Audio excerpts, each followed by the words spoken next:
Today we're having a special discussion about the new upcoming movie, Samantha, Fargo. And the Kickstarter campaign is going on right now. And today we are joined by the cast. You guys may know me, I'm Jamal Stone. I play Tango in the movie. I'm Darylyn Cochran. I'm Samantha. And I'm Robel Lewine, and I'm playing Angel. So let's talk about this film. So, Darylyn, you are the official investigative... I am the lead detective. That's right. In the Bureau. Okay. And I am kind of, not angry, but I'm a little pissed because I've been passed over for promotions, which I think I should have gotten. I am the lead detective, but I should be even further up down, up the line. Right.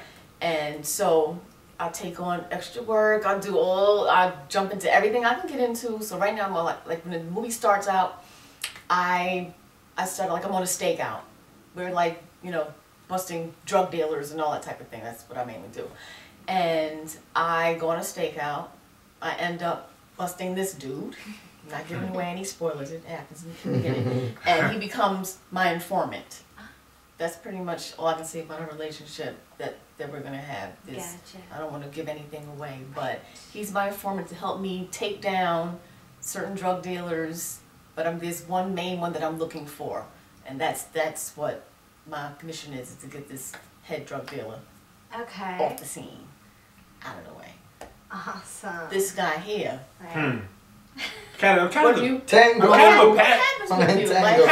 He's kind of a patsy a little bit. Like, he's kind of the guy who, just in case something happens with Robel's character, my character goes down.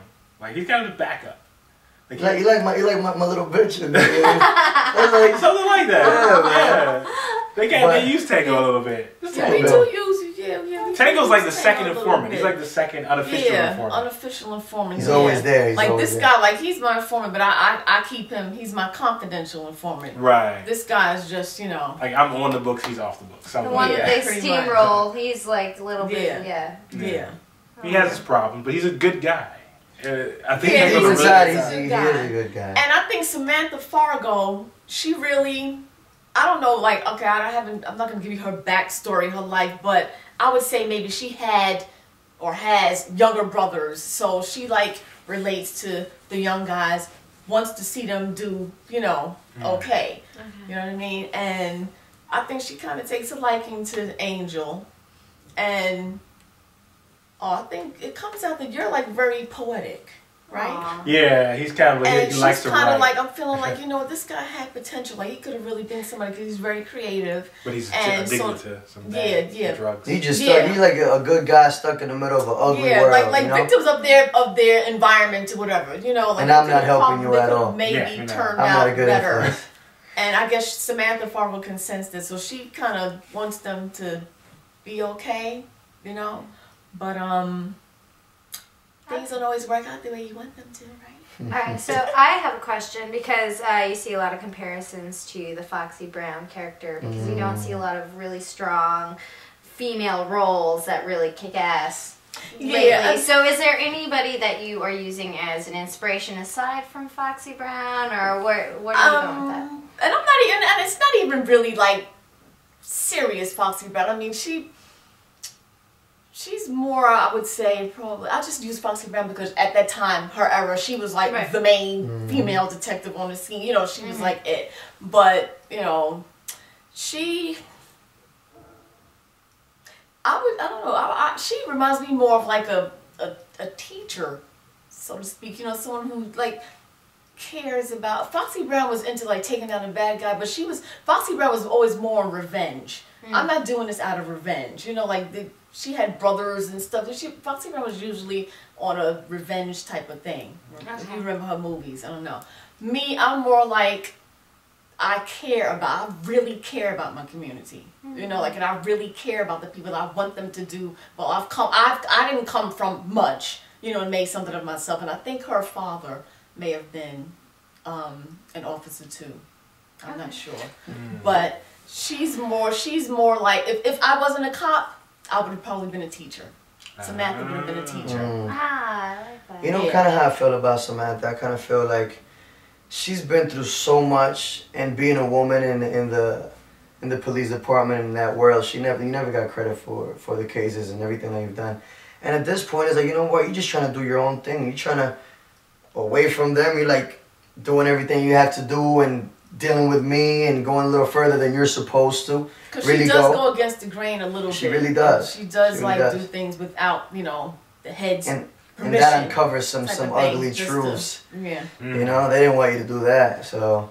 Yeah. But you know, it kind of, you're at this point, you're just trying to do whatever you have to do. But then along the way, you see, like, you have a family orientated, you know, you see this guy reminds you of his brother, you know, and he has so much ugly all over him, you know, like the streets and everything, but you see so much good in him, like the little things, you know. He actually, like, breaks down and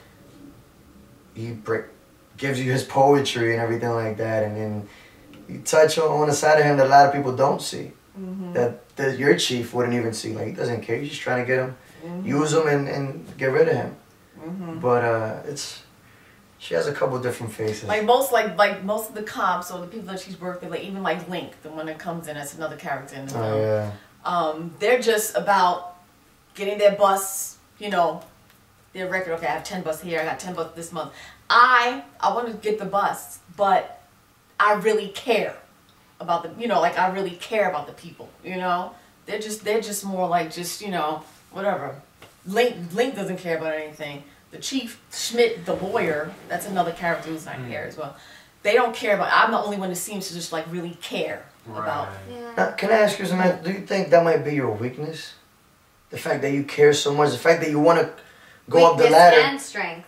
Yeah, she wants to go up the ladder, but then you care like so much. Maybe I'm not hardball enough to really. But the thing is, I feel like you are. It's like you. No, that's how they see me. I know that I am, yeah. But they don't see it that way.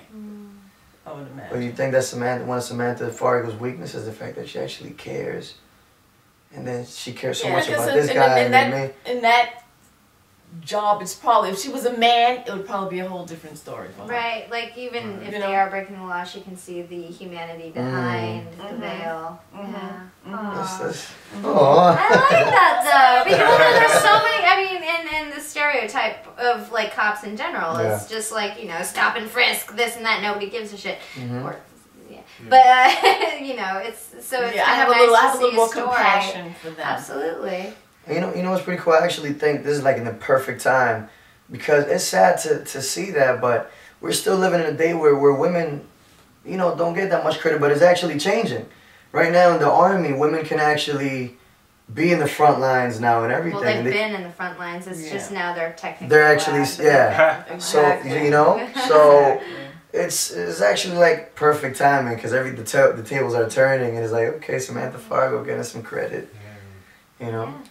So it's a very interesting. The script was really good when I first sat down and read it. Good. I just kept going through it. Well I was I just hurried through each character. And even the dialogue is like, you know, it's an urban film, of course, you know, and the director, he kind of like, you know, a lot of times you read scripts and you're like, I wouldn't say it like that. I didn't find myself saying like, oh, no, I'm changing that line. Oh no, I'm not gonna say. Like it really is really well written dialogue. Yeah. For the characters, I feel. I agree. And it's a good story.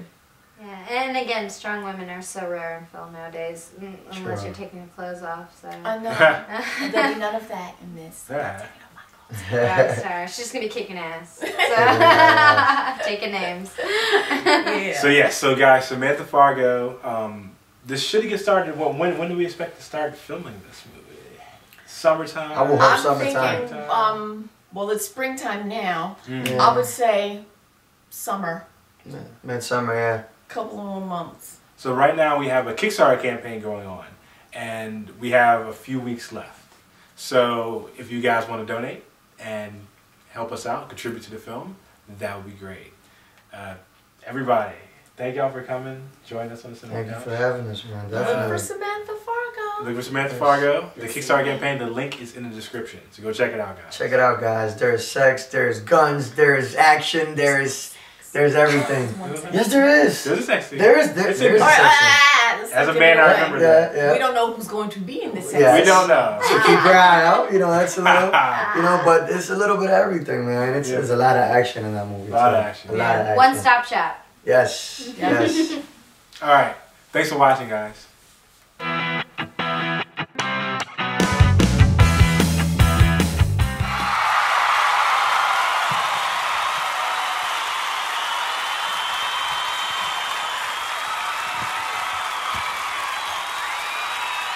Samantha Fargo, we've got to get this film made, so please help us. See what we see. Don't you want to see Samantha Fargo? We want to get this done, so please help us.